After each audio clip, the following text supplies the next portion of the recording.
নমস্কার বন্ধুরা, education culture YouTube চ্যানেলে তোমাদের স্বাগত। তো তোমরা যারা ডিপ্লোমা 6 সেমিস্টার স্টুডেন্টরা রয়েছো, তাদের একটা অত্যন্ত ইম্পর্ট্যান্ট সাবজেক্ট হচ্ছে engineering economics and project management. Civil, electrical, mechanical, metallurgy, mining survey, প্রত্যেকটা ডিপার্টমেন্টের ক্ষেত্রে এই সাবজেক্টটা কিন্তু একটা কমন সাবজেক্ট এবং বেশিরভাগ কলেজে কিন্তু এই সাবজেক্টটা নেওয়া হয়। তো সেক্ষেত্রে তোমাদের আজকে আমি ইঞ্জিনিয়ারিং ইকোনমিক্স অ্যান্ড প্রজেক্ট ম্যানেজমেন্টের কিছু সাজেশান দেব। তোমরা এই সাজেশানগুলো ফলো করলে কিন্তু আশা করছি তোমাদের আপকামিং যে এক্সটার্নাল থিওরিটিক্যাল এক্সামিনেশান বা সেশনাল এক্সামিনেশানেও কিন্তু খুব হেল্প হবে এটা। তো যাই হোক, দেখো আমি তোমাদের জন্য প্রথম প্রশ্ন যেটা নিয়ে এসেছি, ইঞ্জিনিয়ারিং ইকোনমিক্স অ্যান্ড প্রজেক্ট ম্যানেজমেন্টের উপর suggestion on engineering economics and project management. তো এর প্রথম প্রশ্নটা হচ্ছে, দেখো, what do you mean by production? আর প্রোডাকশান বলতে তুমি কি বোঝো? Explain the fixed and variable factors of production. Okay, সোজা একটা প্রশ্ন। 2 নম্বর প্রশ্ন দেখো কি বলেছে, what is short run and long run? Short run এবং লং রান কাকে বলা হয়? Graphically explain the short run and long run production function. Production function থেকে তোমাদের প্রশ্ন আসার সম্ভাবনা খুব বেশি।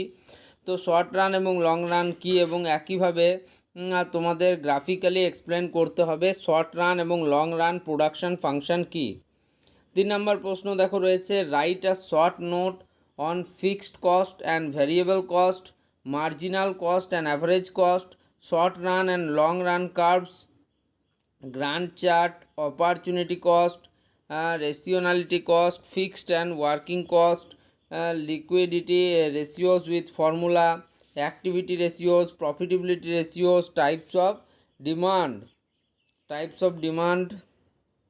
নেক্সট কী রয়েছে দেখো, তাহলে এই জিনিসগুলো আমাদেরকে শর্ট নোটে কিন্তু করতে হবে।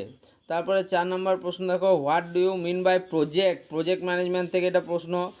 প্রজেক্ট বলতে তুমি কী বোঝো? What are its various types of project সম্বন্ধে তোমাকে লিখতে হবে। 5 নম্বর প্রশ্ন দেখো, what is mean by life cycle of a project? কোনো প্রজেক্টের লাইফ সাইকেল বলতে তুমি কী বোঝো? Explain diagrammatically the different phases of project life cycle. Okay, next দেখো 6 নম্বর প্রশ্ন, what is capital budgeting decisions? What is it's different techniques? তোমাকে capital budgeting decisions কাকে বলা হয় এবং তার বিভিন্ন যে টেকনিকগুলো রয়েছে সেটা সম্বন্ধে জানতে হবে এবং সেটা তোমাদের রেডি করতে হবে। 7 নম্বর প্রশ্ন, explain the merits and demerits of pay back period. তোমরা জানবে এখানে সিম্পল পেব্যাক পিরিয়ড আছে, যেটাকে SPBP বলা হয়, আর একটা হচ্ছে পেব্যাক পিরিয়ড আছে, PVP বলা হয়।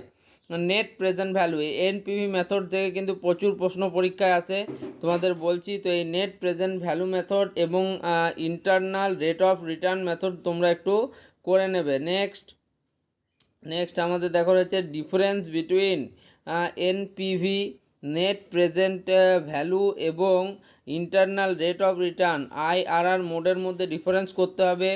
ডেপ্ট and equity capital, shares and ডেবিউটান্সের মধ্যে কিন্তু করতে হবে। নেক্সট এগুলো কিন্তু প্রজেক্ট ম্যানেজমেন্ট থেকে। তারপরটা দেখো, what is PERT and CPM, explain the difference between PERT part and CPM এর মধ্যে তোমাকে কিন্তু এখানে ডিফারেন্সটা করতে হবে। তারপর কি বলেছে দেখো 10 নম্বর প্রশ্ন বলেছে তোমার, discuss the relationship between engineering economics. এটা একদম সোজা প্রশ্ন এবং এটা কিন্তু 2 মার্কসে আসে, আমাদের সময়তেও এসেছিল। তো রিলেশনশিপ করতে হবে তোমার ইঞ্জিনিয়ারিং এবং ইকোনমিক্সের মধ্যে। 11 নম্বর প্রশ্ন দেখো, what do you mean by scarcity of resources and effective utilisation of resources? এই প্রশ্নটা পরীক্ষায় খুব আসে। স্ক্যারিসিটি অফ রিসোর্স বলতে তুমি কী বোঝো এবং ইফেক্টিভ ইউটিলাইজেশন অফ রিসোর্স বলতে কী বোঝো?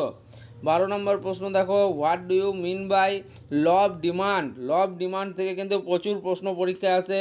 ল অফ ডিমান্ড বলতে কী বোঝো? How can you draw a demand curve? তোমাকে একটা ডিমান্ড চার্ট দিয়ে দেওয়া হবে এবং সেখান থেকে বলা হবে কিভাবে তুমি এর সাহায্যে ডিমান্ড কার্ভ তৈরি করবে। 13 নম্বর প্রশ্ন দেখো, what are the factors or determinants of demand, discuss it with the help of a demand function। দেখো তোমাদের ডিমান্ডের যে ফাংশনগুলো রয়েছে সেই ফাংশনগুলো তোমাকে জানতে হবে এবং তার সাহায্যে কিন্তু একটা ডিমান্ড ফাংশন তৈরি করতে হবে তোমাকে।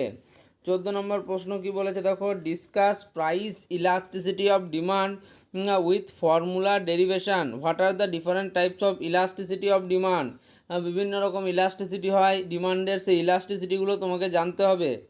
15 নম্বর প্রশ্ন দেখো, define the law of supply with the help of supply curve of a firm. What are the factors determine supply, discuss it with the help of supply function. Supply ফাংশনের সাহায্যে কিন্তু তোমাকে ল অফ ডিমান্ড তোমাদেরকে ফ্যাক্টরসগুলো বের করতে হবে। 16 নম্বর প্রশ্ন কী বলেছে দেখো, discuss with the help of diagram the equilibrium under perfectly competitive market and কী দেওয়া রয়েছে এখানে, এটা তোমাকে করতে হবে।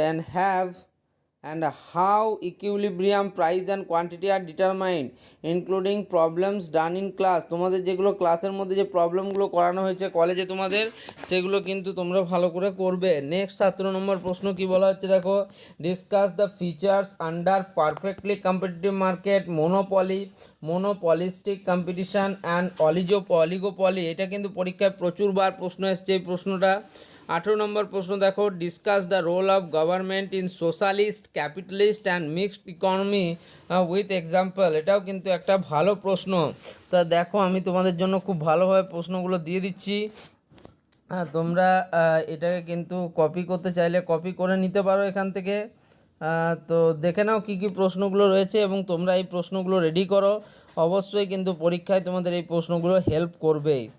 ধন্যবাদ ভিডিওটা শেষ পর্যন্ত দেখার জন্য।